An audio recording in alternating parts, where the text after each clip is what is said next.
और वहीं यूपी में योगी सरकार आने के बाद से लगातार एक्शन दिखाई दे रहा है। योजनाओं के क्रियान्वयन पर भी काम हो रहा है और अब प्रदेश में रिटायर्ड होने वाले कर्मचारियों को पेंशन जारी होने वाली दिक्कतों को भी यूपी सरकार खत्म करने जा रही है। बिल्कुल, मुख्यमंत्री योगी आदित्यनाथ आज सुबह 11 बजे ई पेंशन पोर्टल का उद्घाटन करेंगे। लोक भवन में सीएम योगी ई पेंशन पोर्टल की शुरुआत करने वाले हैं। इस पोर्टल के शुरू होने के बाद फायदा होगा तमाम लोगों को। देखिए, रिटायरमेंट के बाद पेंशन और अन्य भुगतान के लिए कार्यालयों के चक्कर नहीं लगाने पड़ेंगे, जो कि बहुत बड़ी सिरदर्दी हुआ करती थी उन सीनियर सिटीजन्स के लिए जिनके कभी कुछ पेपर, छोटी मोटी डिटेल और बाबूशाही चलती थी, वो अब नहीं चलेगी, क्योंकि सीधे 3 दिन के भीतर खाते में रकम होगी।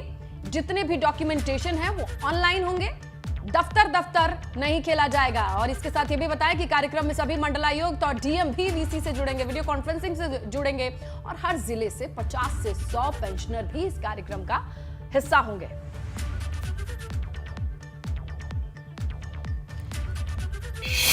तो इस खबर पर डिटेल लेते हैं हमारे सहयोगी अनुभव शुक्ला से। अनुभव, ये तमाम बुजुर्गों के लिए बहुत राहत भरी खबर है, लेकिन एक दूसरा पहलू ये है कि क्या तमाम लोग टेक्निकली साउंड हैं जो इसका इस्तेमाल कर पाएं? उसके लिए भी क्या विकल्प होगा?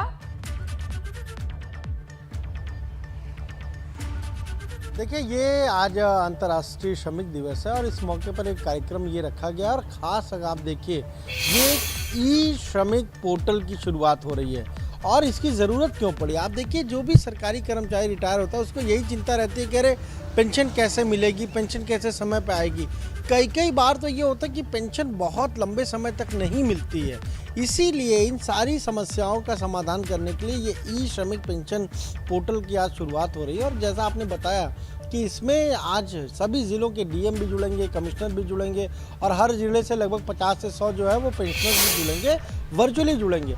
अब ये कैसे काम करेगा, ये काफ़ी महत्वपूर्ण है। देखिए, जो सरकारी कर्मचारी अभी नौकरी में है और जिसको रिटायरमेंट मान लीजिए जिसका 6 महीने बाद है, तो वो अभी उस पर लॉगिन कर देगा और उसके बाद लॉगिन के बाद सारी चीज़ें वेरीफाई हो जाएंगी और 3 महीना जब उसके रिटायरमेंट के 3 महीने बचे रहेंगे तभी उसका जो ग्रेच्युटी वगैरह होती है उसका पेमेंट हो जाएगा। और एक और महत्वपूर्ण चीज़, अब उसको कभी भी कोषागार नहीं जाना होगा। यानी पहली पेंशन जब लेनी होती थी पेंशनर को तो उसको कोषागार जाना पड़ता था, बहुत दिक्कतें वहाँ झेलनी पड़ती थी।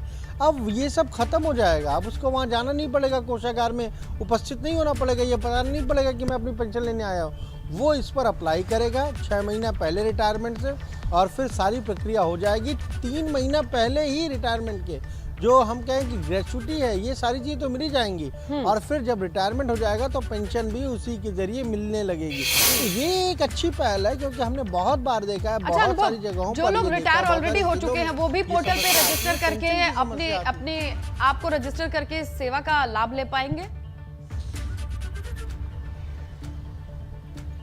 देखिए, बिल्कुल वो भी रजिस्टर हो सकते हैं और उनका आगे का अपडेशन होता रहेगा सारी चीज़ों का, क्योंकि अभी तक जिस तरीके से पेंशन उनके अकाउंट में आती है पर वो भी अब इसमें अपडेट हो जाएंगे और इससे सरकार के पास भी एक पूरा डेटा आ जाएगा कि कितने उत्तर प्रदेश में जो पेंशनर हैं उनको पेंशन मिल रही है, कौन केंद्र सरकार की योजनाओं में थे उनको पेंशन मिल रही है, कौन राज्य सरकार के कर्मचारी थे उनको पेंशन दी जा रही है। तो ये सारा डेटा जो है वो भी इकट्ठा हो जाएगा और इससे कहीं ना कहीं सहूलियत होगी।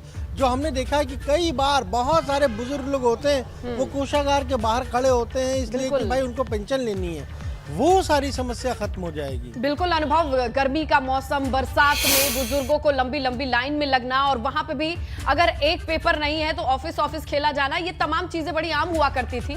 लेकिन अब देखना यह है कि ये ट्रांजिशन कितना स्मूथ होगा और कितनी सहूलियत होगी और कितना सहयोग प्रशासन से मिलेगा। लेकिन पहल अच्छी है, नो डाउट। अनुभव, शुक्रिया।